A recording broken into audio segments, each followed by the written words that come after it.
avec, trois autres experts Ah sur ouais? Facebook. Et voilà, bonsoir. Super. Bonsoir à tous. Comment? Bonsoir Kevin.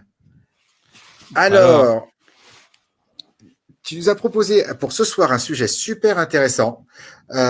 C'est les 5 bonnes opportunités que nous apporte ce coronavirus. tout Alors, à je te, fait. je te Ouais. propose de les poser. Ouais, est-ce qu'on les pose et ensuite on les développe ou on en fait une par une? Bah écoute, je peux peut-être les poser et puis après on viendra en détail. Alors déjà, je pense que ce serait bien de faire une petite introduction, d'expliquer pourquoi on pense que c'est des opportunités. Parce qu'il y a plein de gens qui se disent, mais attends, qu'est-ce qu'ils racontent Mmh. ces deux îles Olibrilus? Qu'est-ce qu'ils racontent? En quoi c'est des opportunités? C'est la crise, il y a des gens qui meurent, etc.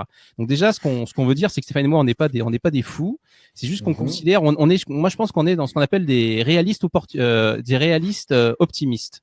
Ça veut dire effectivement, il y a du côté, il y a du négatif, on va pas se mentir, il y a des gens qui meurent actuellement, mais on a décidé quand même de se concentrer sur les choses qui sont positives et surtout les choses sur lesquelles on a un contrôle, parce qu'on n'a pas de contrôle, par exemple, en ce moment, sur la quarantaine, la propagation du virus. Donc moi, je Mhm. pense que globalement, ce que j'ai envie de mettre en place dans cette émission aujourd'hui, c'est arrêter de se concentrer sur des choses qui sont en dehors de notre contrôle et se concentrer sur des choses sur lesquelles on a un vrai levier de contrôle. Et le vrai levier de Oui, contrôle qu'on a, c'est la santé et le mental. Voilà, c'est ce que je pense. voilà. Mais c'est déjà super intelligent. C'est-à-dire que, effectivement, moi, je rencontre dans les personnes que j'accompagne en naturopathie des gens qui me disent, mais je regarde à quel point c'est la catastrophe. Et en réalité, ils sont en train de flipper sur quelque chose sur lequel ils peuvent pas agir, Mm. au lieu de, comme tu dis, c'est-à-dire qu'ils se mettent dans un stress intense, parce qu'un stress, il y a quelque chose qui vient de l'extérieur. Et mon corps, il a envie de réagir, mon être entier a envie de réagir. Mm. Mais je peux pas réagir contre la quarantaine. Donc, c'est hyper stressant. C'est un stress sans fin. Ça s'accumule et je ne peux rien faire pour m'en débarrasser. Et donc là, ça nous met dans notre zone de souffrance et surtout dans notre zone d'impuissance. C'est-à-dire, je suis impuissant à impacter la quarantaine. Par contre, je suis puissant à faire en sorte que pour moi et les miens, la quarantaine se passe bien et soit le plus positif possible. Et donc, je vais mettre plutôt mon attention vers l'endroit où j'ai ma puissance que l'endroit où je vais mettre mon impuissance. Parce que si je regarde mon impuissance, j'oublie ma puissance. Et lorsque je mets ma puissance, en général, mon impuissance devient beaucoup plus légère. Parce que si je fais en sorte, moi, par exemple, d'être en meilleure santé et d'être moins malade, je participe à réduire la mortalité et l'impact qu'a le coronavirus sur la santé des gens. Tout à fait, on peut pas être plus d'accord. Et donc c'est une bonne Non. approche. Et donc, c'est la semaine dernière, on était vraiment sur l'alimentation. Donc là, vraiment, aujourd'hui, on va se concentrer plutôt sur le mental. Et voilà, on va parler de choses beaucoup plus, peut-être des choses un peu spirituelles pour certains. Mais voilà, donc moi, j'ai noté 5 opportunités. Et après, toi, tu en as sûrement d'autres peut-être à rajouter. Donc moi, j'ai la première opportunité qui me vient tout de suite, c'est ce repos salutaire pour l'organisme et le système nerveux que ça va apporter, cette quarantaine. Le fait Ouais. qu'on est dans des sociétés stressantes, on court, on fait cette fameuse métro boulot dodo, on court partout, on fait des métiers crevants. Certains d'entre nous n'ont pas la chance. Toi et moi, on fait quelque chose qui nous plaît, mais il y a des gens qui travaillent dans des bullshit jobs qui sont épuisés, qui n'ont même pas le temps des fois de voir leur femme, leur famille. En fait, on passe plus de temps avec nos collègues de travail qu'avec notre famille. Donc moi, je Oui, dirais tout à que fait. ça donne là, ce confinement, prenez déjà première chose, reposez-vous. Voilà. Voilà. Alors moi, le naturopathe, il est plus soi à fond. C'est-à-dire que ce que tu dis est excellent. C'est-à-dire que souvent, moi, j'accompagne des gens qui sont qui sont souvent en fatigue chronique. Mm. Et pourquoi ils sont en fatigue chronique? Parce qu'ils n'arrêtent pas de travailler. Et dans le travail, bon, il y a le temps de travail, mais il y a aussi le temps de déplacement. Et le fait d'être à la maison, alors il y a des gens qui sont vraiment au chômage technique. Alors j'entends que financièrement, ça peut poser des problèmes. Hein, je dis pas que c'est tout rose. Et en même temps, c'est un temps salutaire pour régénérer notre corps, d'une part, parce que beaucoup de gens sont à la limite du surchauffe tout au long de l'année. Et donc, si vous êtes dans ce cas, eh bien moi, vraiment, je vous invite à profiter pour mettre des vrais temps de repos, un vrai temps de sommeil, de profiter. A priori, la plupart des personnes qui télétravaillent économisent au moins le temps de transport. Ceux qui sont au chômage technique, il y a le stress financier, je peux l'entendre, et en même temps, il y a des mesures qui vont amoindrir l'impact financier que ça peut avoir. mais d'en profiter pour vous régénérer d'une part physiquement et d'autre part mentalement. C'est-à-dire que ce moment où on est déconnecté de notre quotidien, je trouve que c'est un excellent moment pour faire deux choses complètement opposées. La première, c'est ce pourquoi on est très fort en France, c'est râler. C'est-à-dire, je plaisante à peine, c'est-à-dire de regarder votre vie et de dire où c'est pas OK. De dire, ouais, OK, c'est-à-dire que là, pour l'instant, je dépends d'un job alimentaire qui, à cause d'un bête virus, j'ai plus de sources financières. Donc, ça veut dire que, a priori, c'est pas le job de vos rêves sur plusieurs plans. Il est ni sécuritaire, ni épanouissant. Donc, c'est de dire, ben voilà, OK. D'habitude, comme j'ai du recul, je peux être un peu plus critique sur mon habitude et peut-être réfléchir à ce que je pourrais mettre de nouveau. Et l'inverse est vrai aussi, parce que on tenait pour acquis de pouvoir se déplacer facilement, de cette mobilité, la sécurité de notre boulot, par exemple. Tout ça, on le tenait pour acquis, et au point d'être absolument sans gratitude. Et là, c'est aussi le moment, d'un côté, de voir ce qui ne va pas et ce qui peut être amélioré, et de l'autre côté, de voir ce qui vraiment est une chance dans notre travail, et qu'on voit parce qu'on le quitte, enfin dans notre travail ou dans notre quotidien. Le fait, moi par exemple, je goûte beaucoup de pouvoir travailler, de quitter la maison pour travailler dans un endroit spécifique. Je ne sais pas si vous entendez, là j'ai des enfants. Oui, j'allais dire, il y a voilà. des raisons de zombies chez toi ou quoi? Là, j'entends voilà, des hurlements. Juste 2 enfants sur 4. Donc, ils sont à mi-régime. Ah, d'accord. Donc, c'est pour dire.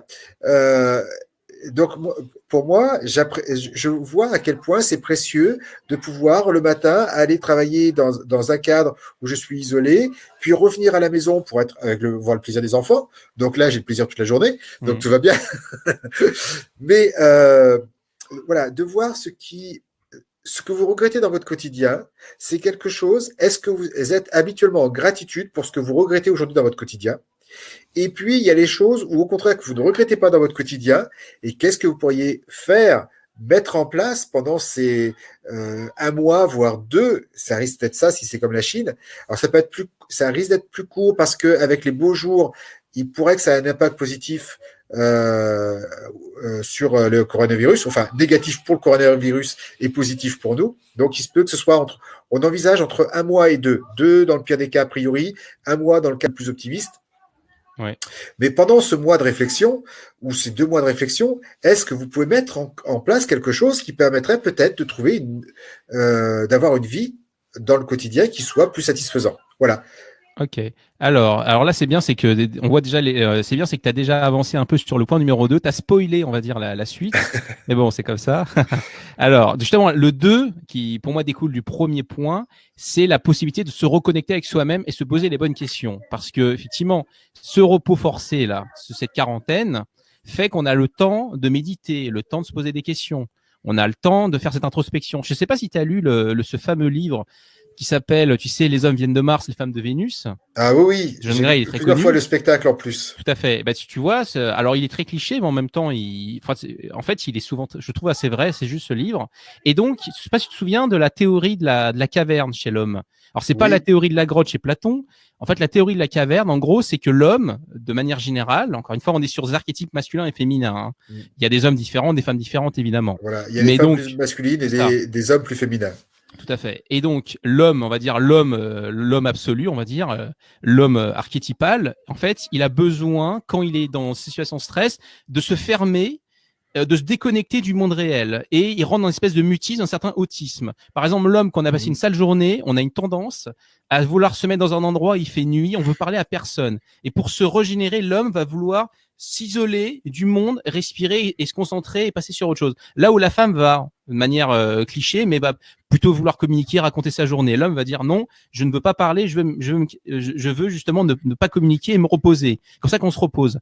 Et ben j'ai envie de te dire, c'est une tendance masculine classique, donc on pourrait mettre à profit, parce que l'homme, on a une tendance justement à se couper du monde et à se concentrer. Donc là, moi je pense que c'est une excellente manière, ce confinement, pour justement se concentrer sur nos sensations et réfléchir au sens de la vie. Parce que là, tu le racontais, toi et moi, par exemple, toi, je sais que tu fais le métier de tes rêves tu travailles en grande partie chez toi, tu as des clients, etc. La plupart des gens font des métiers soit alimentaires, soit des métiers qui n'ont pas de sens. Ils travaillent dans des grandes tours à la défense, ils font des métiers finalement où ils passent leur temps à faire du PowerPoint, c'est des métiers sans sens. Et ben là, ce moment, c'est peut-être l'occasion de se reconnecter à soi-même. Voilà. Bah, écoute, tu vas peut-être me dire ce que tu en penses. Je sais que voilà. Ouais, ben, alors donc je suis complètement d'accord avec toi. Et justement, c'est aussi un moment, tu parlais de bouquins, de ressortir les bouquins qu'on n'a pas lus. Alors, je ne parle pas de la collection complète d'Arlequin, mais plutôt ces livres de questionnement. Tu vois, moi, par exemple, je suis dans une période où je réfléchis beaucoup sur le couple et le couple divin, le couple sacré. Et donc, eh bien, dans la bibliothèque, il y avait quelques livres qui étaient en train de prendre la poussière, de prendre la poussière et de décorer, d'être plus décoratif qu'autre chose. Et justement, j'ai le temps de les ressortir, de le temps de les lire. Alors, pour moi, c'est ma question, mais si pour vous, la question, c'est le business ou l'affaire, de ressortir des livres de développement personnel. Tu parlais d'un livre de couple aussi, qui est Les hommes viennent de Mars, de Vénus. Moi, c'est une base de négociation de couple. C'est-à-dire, je crois que les 3 dernières relations importantes que j'ai eues, j'ai à chaque fois été voir le spectacle de Paul de Vanvre. Okay. Parce que il est juste excellent et c'est une bonne base de négociation, c'est dire effectivement moi j'ai tendance à rentrer dans ma grotte quand j'ai des soucis, mais c'est pas parce que je t'aime pas, c'est pas parce que je veux pas te parler, c'est parce que j'ai besoin de tout digérer avant de pouvoir te le partager avec toi. Donc moi j'aime beaucoup ce livre, mais ça peut être un moment pour justement pour les personnes qui le livre est un bon moyen d'introspection parce que le livre c'est un rythme particulier. Je dirais que c'est même mieux que la vidéo. J'aime beaucoup les vidéos. Hein. Moi, je suis un dévoreur de YouTube. Je regarde beaucoup d'informations sur YouTube. Il y a beaucoup de trucs de développement personnel sur YouTube. Mais très sincèrement, un livre, c'est un rythme qui est plus lent. Et il y a plus de place à la réflexion pendant la lecture.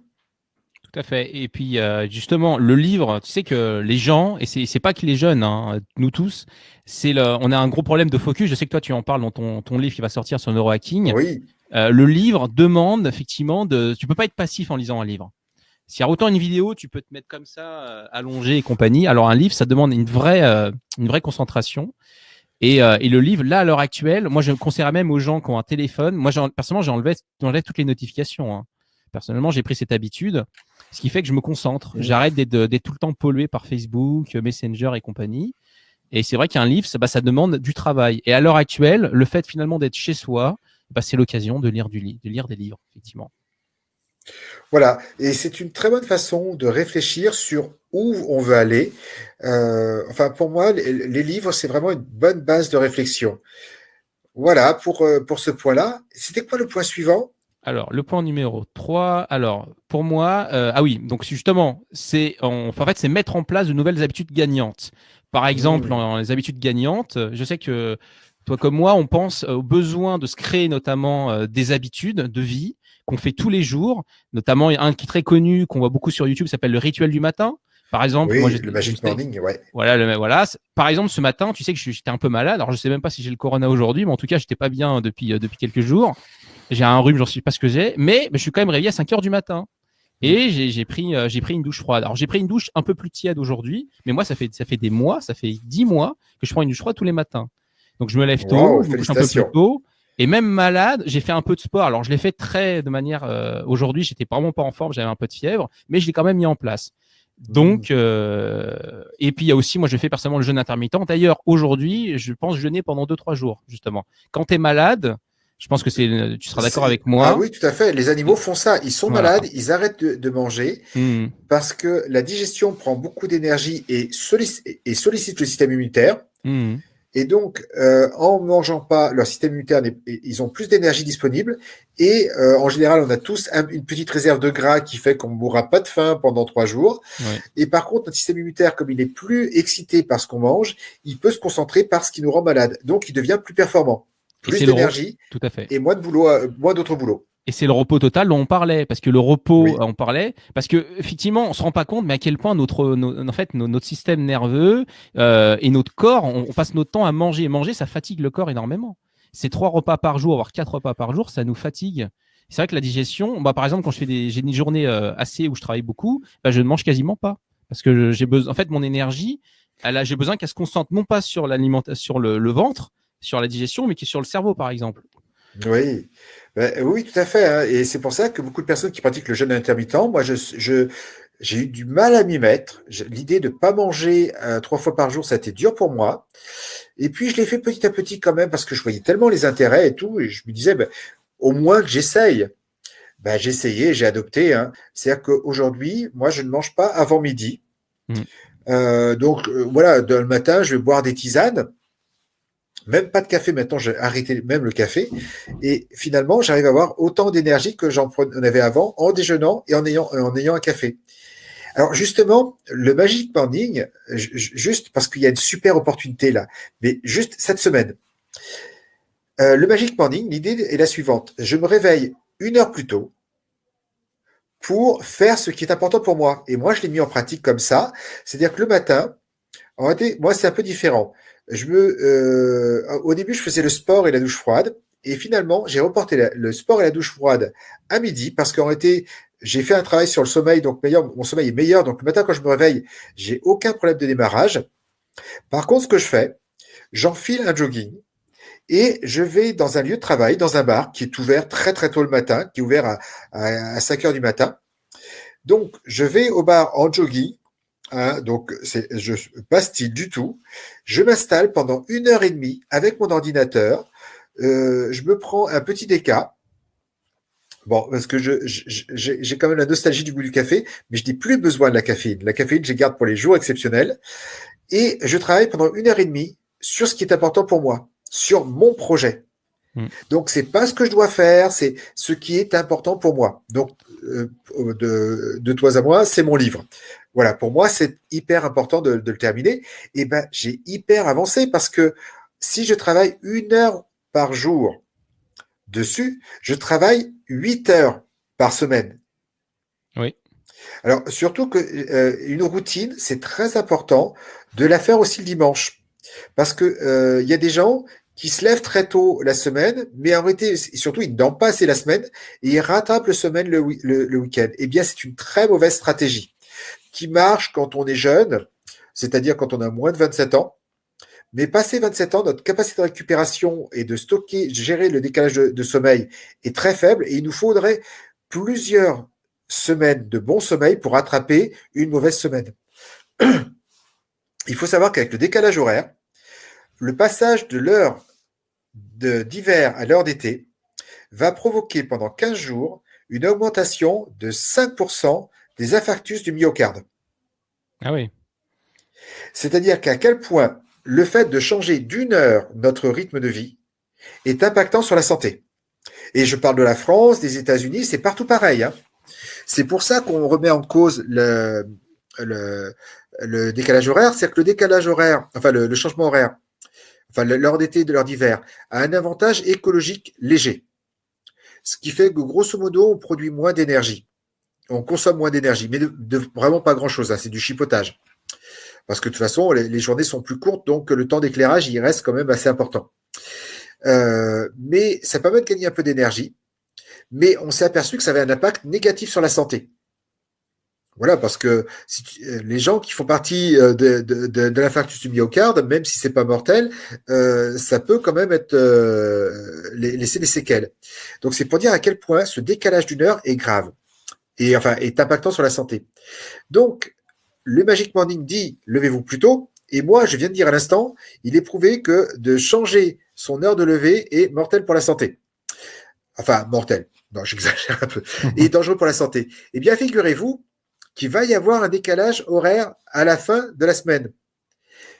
Et ce décalage horaire, c'est-à-dire que si vous décidez à partir de dimanche matin de vous lever 1 heure plus tôt, voilà, imaginons que vous vous leviez à 7 heures d'habitude ou à 6 heures, et que vous décidez de vous lever à 5 heures, eh bien vous ne changez rien de votre rythme de vie. Ouais. Alors, si ce n'est l'heure de coucher quand même. Oui, parce que C'est-à-dire qu'en réalité, vous faites comme s'il n'y avait pas le décalage horaire, et au lieu de vous lever à 6 heures comme d'habitude, vous vous levez à 5 heures. Mm. Si vous faites ça à partir de lundi, puisqu'en général, le dimanche soir, le samedi, la nuit de samedi à dimanche, on n'a pas encore réglé nos montres. Mais si vous faites ça à partir de lundi, eh bien, vous avez gagné 1 heure de vie par jour. En tout cas, vous avez gagné votre Magic Morning et sans casser votre rythme. Par contre, le soir, il faudra bien aussi changer l'heure. Il faudra bien dormir suffisamment parce que si vous dormez pas suffisamment, vous n'aurez pas d'énergie, ce ne sera pas profitable. Mais dites-vous Oui. bien, la possibilité d'avoir une journée de travail entière et en plus la meilleure, la plupart du temps, on a notre meilleur potentiel intellectuel le matin dans la matinée. Donc, si vous faites le Magic Morning, vous donnez à votre projet important pour vous le meilleur temps de cerveau et vous donnez une journée par semaine. Tout à fait. C'est juste impressionnant. Ça a été prouvé, je crois, par la science, des études qui montraient effectivement que le matin, la première heure du lever, on est beaucoup plus en forme, finalement. Et d'ailleurs, c'est conseillé. D'ailleurs, faut éviter le matin d'aller voir les mails, d'aller voir Facebook et compagnie. Concentrez-vous, comme tu disais, sur vous-même, les projets qui vous tiennent à cœur. Et Voilà. à l'heure actuelle, j'ai envie de dire, soyez égoïste. Ça veut dire que le patron, tout ça, il y a beaucoup de gens, tu sais, ils passent leur temps le matin à voir l'actualité, écouter les infos, à lire leurs mails. Toutes ces choses-là vous volent de l'énergie et pensez que la chose la plus importante au XXIe siècle, c'est le focus, c'est la concentration. Et ça, c'est vraiment précieux. Et ça, le matin, soyez égoïste, c'est-à-dire pensez à vous. Oui, voilà. Mais c'est vrai. Hein. Ce que je fais maintenant, moi, mes mails, je ne les regarde que l'après-midi. Ouais. C'est-à-dire que toute la matinée, qui est le moment où j'ai le plus d'énergie, je fais ce que j'ai décidé la veille de faire pour moi.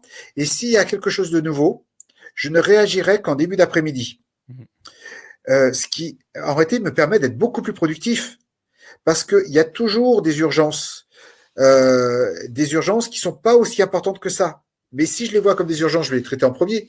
Alors que le matin, comme je suis protégé des urgences en retirant, en m'interdisant, je suis un drogué du mail, en m'interdisant le mail le matin, eh bien, en réalité, le matin, je me fais un post-it. Tu vois, c'est un post-it, tu vois, c'est même pas une longue liste à faire. Des trucs que je dois faire en premier. Je les fais en premier. Et ce qui fait que tout le reste de ma journée, je vais effectivement avoir des demandes, des urgences, des ci, des ça, qui sont nécessaires. Mais à la fin de ma journée, j'aurais dit waouh, j'ai bien avancé, j'ai fait ces 2 trucs qui étaient importants pour moi. C'est pas grand-chose, mais ça m'a permis de faire une bonne journée. Si je fais l'inverse et que je réponds en permanence aux sollicitations, eh bien, à la fin de la journée, je me dis mais j'ai rien fait pour moi, voire même mais qu'est-ce que j'ai fait de ma journée? Oui, tout à fait. Alors, je te propose qu'on passe au... Ouais, tu voulais dire quelque chose? Alors, je disais, si le Magic Morning vous tentait, c'est vraiment un truc super et ça tombe bien, c'est le meilleur moment pour le mettre en place en utilisant le décalage horaire, c'est-à-dire en ne changeant pas votre heure par rapport à l'heure solaire, en ne décalant pas vos heures de coucher, en maintenant cette même heure. Donc, ce qui fait que vous coucherez 1 heure plus tôt et vous vous lèverez 1 heure plus tôt. Justement, on avait parlé dans les émissions qu'on voulait faire. Il y en a une que je voulais mettre en place. Tu sais, c'était les bonnes habitudes à mettre en place pendant ce confinement. Et je pense qu'on pourrait rentrer plus en détail, notamment sur les habitudes, la rituel du matin, notamment la douche froide. Je voudrais qu'on en parle aussi, la douche froide. Pour moi, c'est vraiment important. Ça a changé ma vie, la douche froide. Tout à fait. On en parlera plus en détail. On va peut-être pas en parler. Je crois que c'est même la prochaine qu'on a prévue. Ouais, on a regarde prévu. vite fait. Et oui, les 3 bien. habitudes à mettre en place après le confinement. Ça, voilà. Donc moi, je pense que c'est bien. Pour la semaine prochaine. C'est ça. Et alors, je propose qu'on passe sur le 4e point. Oui. Alors, pour moi, j'ai marqué, cette période de confinement va nous permettre de nous former et acquérir de nouvelles connaissances pour un futur emploi. Parce que donc, ce confinement, cette période de mou, nous fait réfléchir, nous fait poser des questions. C'est à ce moment-là, notre subconscient va nous parler. Parce que quand finalement, notre vie qui n'a pas de sens, quand on est, je pense qu'il n'y a rien de mieux des fois, c'est être dans sa grotte, dans sa caverne, et écouter son corps, écouter son mental, enfin écouter notre subconscient nous parler. Et donc, c'est le moment qu'on a du temps libre, et c'est pour acheter des formations, par exemple. Je pense, on parlait de lire. Moi, en ce moment, je suis plusieurs formations. Je sais que je suis en auto-formation constante. Et voilà, donc en plus, le fait qu'on consomme pas d'argent pour aller, parce que là on économise les transports, on économise les restaurants. D'accord, on gagne On moins gagne le temps d'argent, de transport aussi. le temps de transport, le temps aussi de l'argent, parce que le temps qu'on perd dans les transports, moi je dirais que c'est vraiment l'occasion là de se former. Voilà. Qu'est-ce que tu en penses, Stéphane? Est-ce que toi tu es adepte, je crois, est-ce que tu es adepte d'ailleurs de l'auto-formation au quotidien? Ah oui, oui, moi tout à fait, hein. Alors, moi, j'ai une maladie très grave. J'ai la curiosité sans fin. Euh, donc, c'est vraiment ce moment où on peut réfléchir et ça revient un peu à ce qu'on se disait tout à l'heure. C'est-à-dire que c'est le moment de réfléchir sur ce qui est OK, pas OK dans notre vie, ce qui mérite d'être honoré et d'être développé, ce qui mériterait d'être changé, d'une part, donc prendre conscience du problème. Deux, chercher des pistes, des inspirations de où je pourrais aller, ce que peuvent nous donner les livres. Et c'est vrai qu'aujourd'hui, moi, j'étais pas un fan de formation à l'origine. Et puis, petit à petit, je m'aperçois que c'est assez intéressant. C'est-à-dire que les livres, c'est une façon de travailler, c'est plutôt une façon d'avoir une réflexion. Mais j'avoue que les formations en ligne, alors les formations en livre aussi, hein, mais les formations en ligne, c'est souvent, alors celles qui sont bien faites en tout cas, te donnent un rythme qui t'emmène, comme, comme avec en formation, avec une répétition, on descend en profondeur. C'est vraiment un moment où on peut acquérir des compétences. Et les compétences, qu'elles soient émotionnelles, techniques, qui nous permettent de changer et d'aller vers une vie qui nous correspond mieux, qui est juste plus kiffante. Hmm. Et d'ailleurs, il y a plusieurs formateurs. Tu dois connaître probablement Antoine BM, mais par exemple, Antoine BM, je sais qu'il a, moi, il a offert une formation gratuite de qualité. Donc, il y a un certain nombre d'entrepreneurs qui proposent actuellement des formations gratuites. Moi, j'en suis deux gratuitement. Voilà, donc c'est l'occasion aussi pour vous, si vous êtes des entrepreneurs, c'est le moment de montrer à votre audience que vous êtes quelqu'un de qualité et que vous êtes capable de donner des conseils gratuits. Je pense que c'est un vrai. Il y a plusieurs entrepreneurs qui jouent le jeu actuellement, qui se disent, OK, en ce moment, vous êtes peut-être dans une crise économique, et je vais vous donner des formations gratuitement. Alors, c'est vrai que de base, je suis pas forcément pour donner trop gratuitement parce que les gens, quand, tu sais, c'est très connu en psychanalyse, les conseils gratuits, malheureusement, ne valent pas grand-chose chez la plupart des gens. Oui, ils valent moins que ceux qu'on a payés. Je le vois, hein. Moi, déjà, quand quelqu'un offre une consultation à quelqu'un d'autre, je sais que ça va être difficile, hein. Mais peut-être, mais là, à l'heure actuelle, on va dire des gens très motivés. C'est une période très particulière. Voilà. Il y a toujours du gâchis. Quand vous donnez gratuitement, il y a des gens qui vont pas écouter ce que vous leur le conseillez. Mais néanmoins, je trouve ça bien qu'il y ait des entrepreneurs qui actuellement donnent des consultations gratuites, Ouais, moi je trouve ça des super formations. sympa. Voilà. Et dans la masse, il y a des gens qui n'appliqueront pas à 100% les conseils, mais il y en a quand même qui vont, voilà, qui vont faire quelque chose de ces formations gratuites pour Voilà, ce que améliorer tu veux leur dire, vie. Kevin, c'est que si on a un sujet qu'on souhaiterait développer, Oui. on a intérêt à regarder un peu ce qui se fait sur le marché. Souvent, la façon la plus simple de voir, hein, c'est de regarder qui en parle sur YouTube, et puis ensuite de voir s'il y en a qui proposent des formations, voir qui offrent des formations. Souvent, en plus, aujourd'hui, il y en a beaucoup qui offrent des pré-formations, c'est une petite formation qui donne une première idée. Et puis ensuite, c'est à toi de voir si tu as envie d'aller plus loin, de sortir la carte bleue et pour d'aller plus loin. Mais tu peux, je sais qu'en prenant le temps de chercher un peu, tu peux avoir beaucoup d'informations de qualité. Donc, ça peut être effectivement, Kevin, ta suggestion, elle est géniale, c'est de dire, vous avez vu quelque chose qui pourrait améliorer dans votre vie, il vous manque cette compétence, eh bien, vous pouvez acquérir cette compétence. C'est l'avantage d'Internet. C'est que Internet, il y a une foire aux compétences qui est juste incroyable. Et des gens, en plus, c'est génial sur Internet, c'est que la plupart du temps, c'est des gens qui vous partagent la façon dont ils sont passés de personnes intéressées à experts. Oui. Donc, ils vous livrent leur chemin. Alors que c'est pas des des personnes, des grands noms qui ont fait la fac et puis qui transmettent de tout en haut. Non, c'est souvent des gens qui ont fait le même, qui ont déjà fait le même chemin que vous êtes en train de faire. Et donc, il y a un côté plus humain et je trouve que ça peut être aussi c'est souvent plus performant aussi. Ouais, tout à fait. Alors, je te propose de finir avec le 5e. Alors, d'ailleurs, Oui. l'émission d'aujourd'hui va être plus courte que la dernière qui faisait 1 heure. Oui, on fait des progrès. Nous aussi, on fait des progresse. progrès. On essaye d'être plus structuré, c'est ça. Alors, la cinquième, pour moi, on en a parlé la semaine dernière, tu te souviens, dans la liste de courses de survivaliste, qui est recréer du lien social. Voilà. Ça, c'est Oui, fondamental. Cette période actuelle, effectivement, on peut pas aller voir notre famille, on peut pas aller les voir, on reste chez soi. Mais est-ce pas l'occasion à l'heure actuelle de prendre des nouvelles de sa famille, de ses proches, de ses amis? Le fait qu'on quand les gens sont au travail, je sais pas pour toi, moi je sais que globalement, le fait d'être indépendant fait que j'ai pas de notion des fois du week-end, ni de la oui, semaine. Des fois, j'ai envie d'appeler quelqu'un, je dis ah ouais, mais il est midi, il doit travailler, tu vois. Donc là, vous pouvez appeler spontanément votre ami que vous n'avez pas parlé depuis très longtemps. Donc ça, c'est super.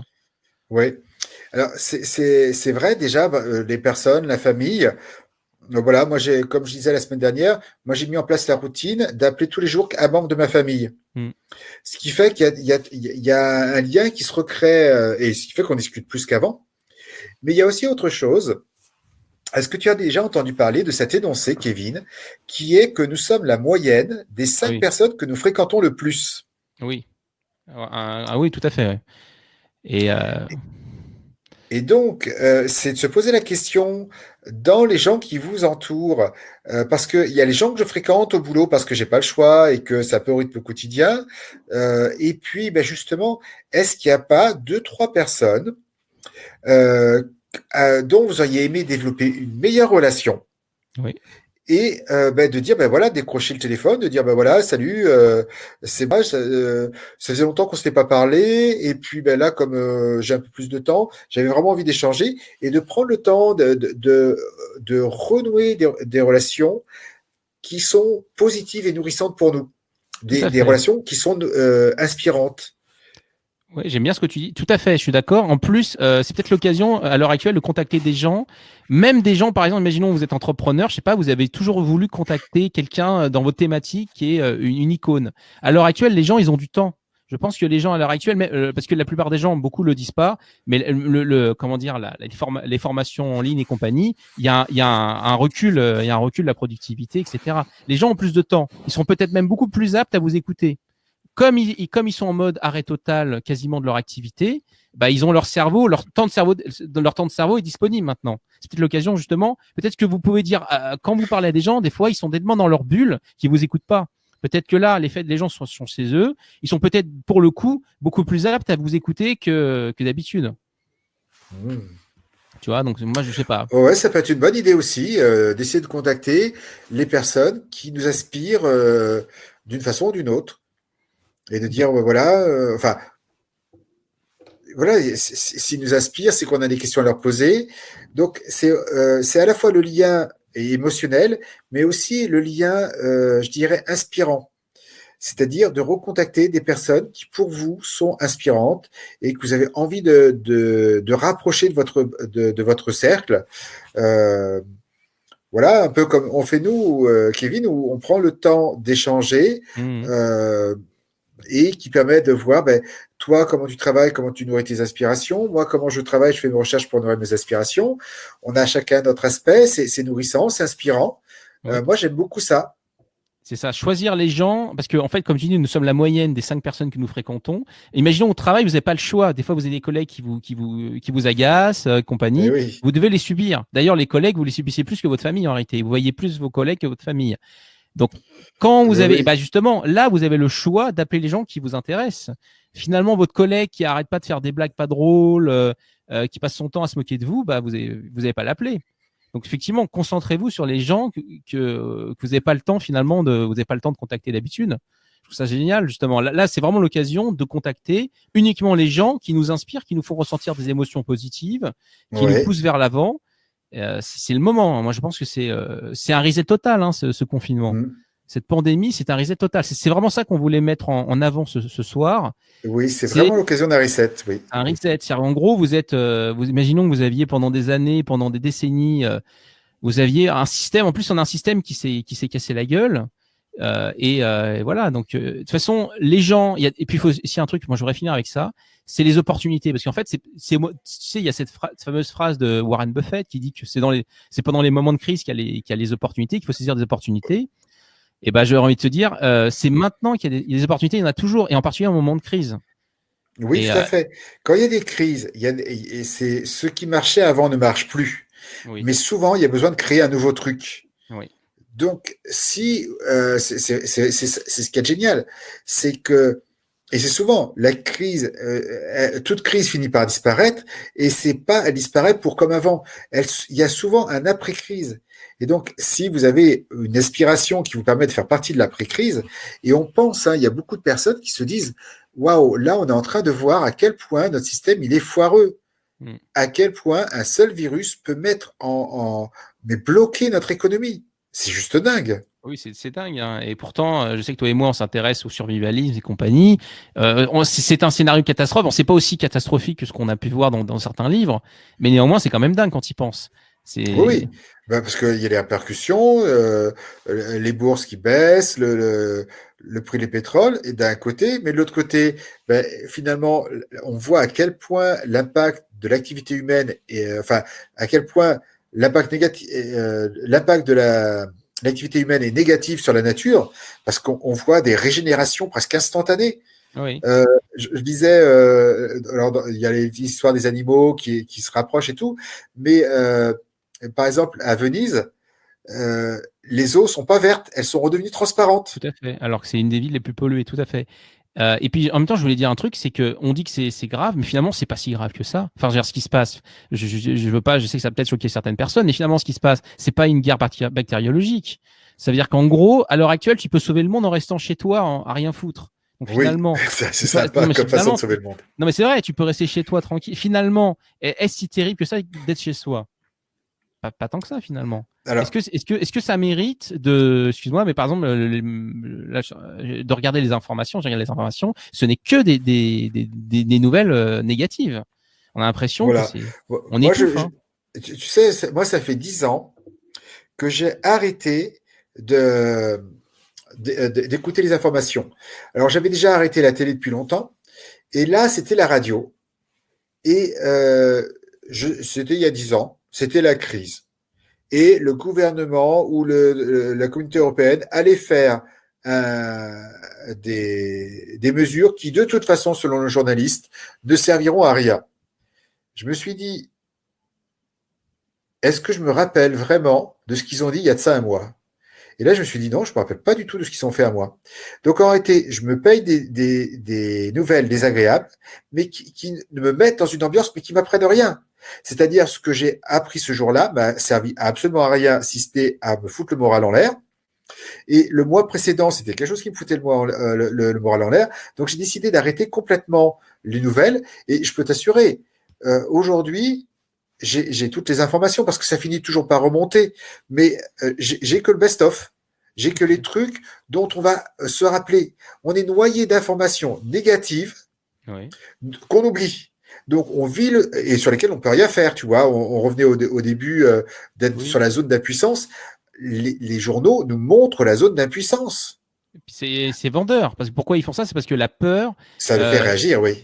ça nous fait réagir parce on aime tous les informations apocalyptiques parce que ça nous scotche. C'est comme un film, tu sais, hein. Oui, C'est, ben c'est, oui, comme un blockbuster, mais on le sait, hein, moi j'étais journaliste avant, et c'est le principe du mort au kilomètre. Mm.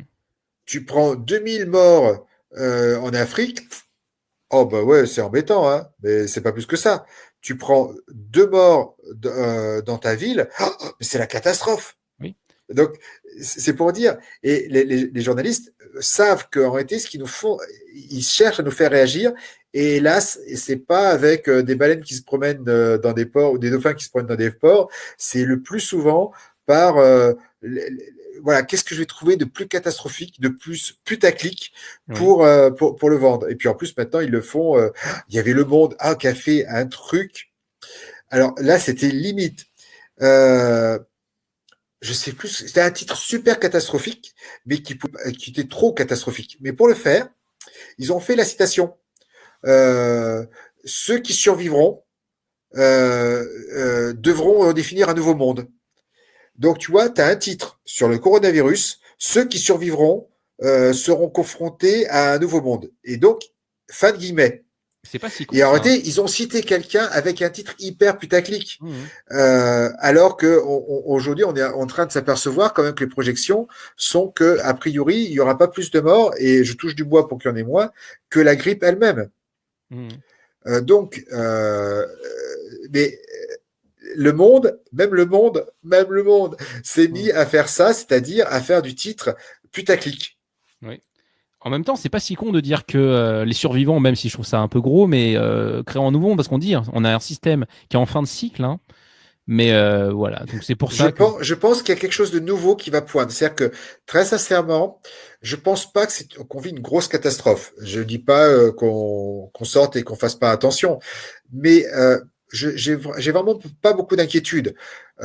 Au passage, la plupart des gens qui font partie de la cohorte des morts, sont des gens qui sont en mauvais état de santé. Et puis des fois, c'était du genre, la personne avait 3 pathologies, elle attrape le coronavirus et c'est la 4e de trop. Donc c'est une maladie qui est injuste, hein. Moi, j'ai des parents qui sont avancés en âge, je suis inquiet pour eux.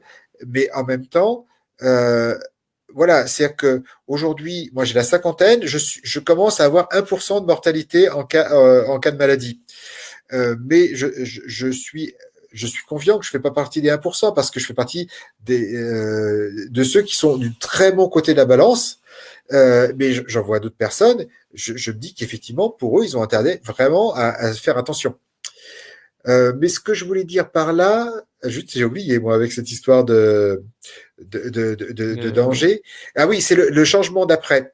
Il y aura un après, c'est-à-dire je pense que ce temps de réflexion, on le voit partout, hein, c'est que ce temps de réflexion va nous emmener à proposer une nouvelle façon de vivre la société.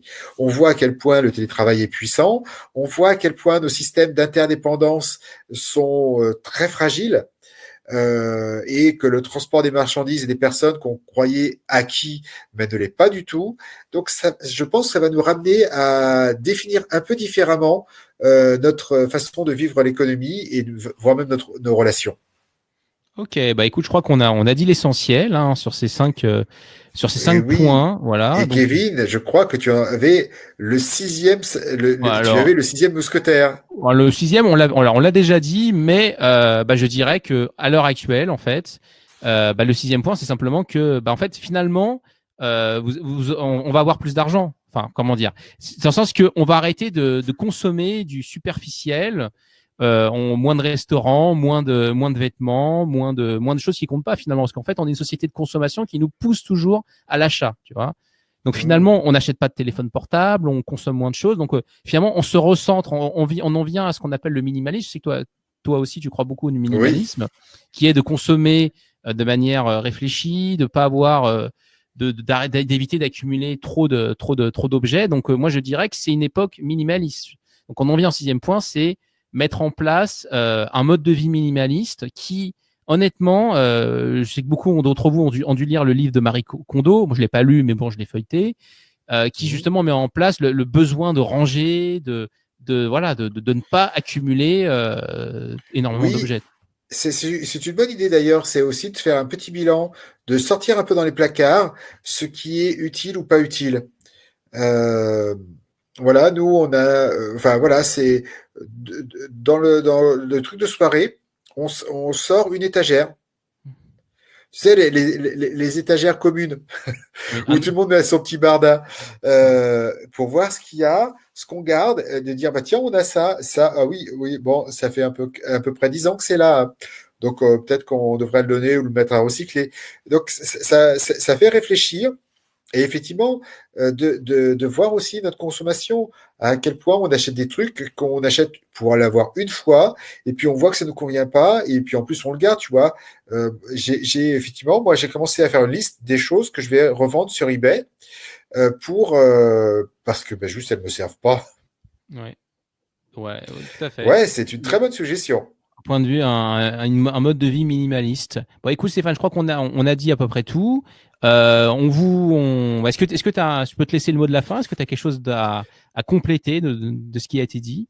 Non, moi je pense que l'idée c'est de regarder, comme tu disais au début, notre zone de puissance, Ouais. c'est-à-dire l'endroit où on peut agir et on peut se faire plaisir et on peut progresser. Et ce temps-là a des contraintes qu'on peut alors, il faut évidemment les limiter, notamment s'il y a des contraintes financières, mais sur lesquelles on ne peut pas faire grand-chose, mais en même temps, elles nous donnent des opportunités, du temps, de l'opportunité, le fait d'être décalé, d'être descotché par rapport à notre quotidien. Et donc, moi, je pense que c'est une super opportunité. Et donc, de le voir comment vous pouvez profiter de cette situation pour faire en sorte que votre après-coronavirus soit vraiment mieux que votre avant. Voilà, donc moi je pense que les 5 points que tu as proposés sont vraiment très intéressants. Et ça va vers une démarche d'évolution, de progression vers une vie plus confortable, mais aussi une vie plus épanouissante. Ok, alors super. Écoute, je pense que tu as bien donné le mot de la fin. Moi, ce que je propose, c'est la semaine prochaine, parce que c'est justement c'est les 3 habitudes qu'on vous conseille de mettre en place. Euh, Oui, concrètement. concrètement. Donc, ben, n'hésitez pas à la mettre sous cette vidéo, le, de le partager, de partager cette vidéo si vous la trouvez inspirante, de la liker, bien sûr. Voilà, nous on la mettra sur Facebook et YouTube. Euh, voilà, vous pouvez vous inscrire sur le lien qu'on mettra. C'est toujours le même lien que je t'avais donné, hein, sur le Oui. lien pour le prochain webinaire, comme ça vous pourrez poser vos questions. Et donc la prochaine, on verra les 3 habitudes qui me semblent les plus pertinentes à mettre en place pour l'après-confinement. Ok, parfait. Bah écoute, à la semaine prochaine, Stéphane, et Merci Kevin, à toi bonne aussi. soirée. Bye bye. Bonne soirée, ciao ciao. Hop.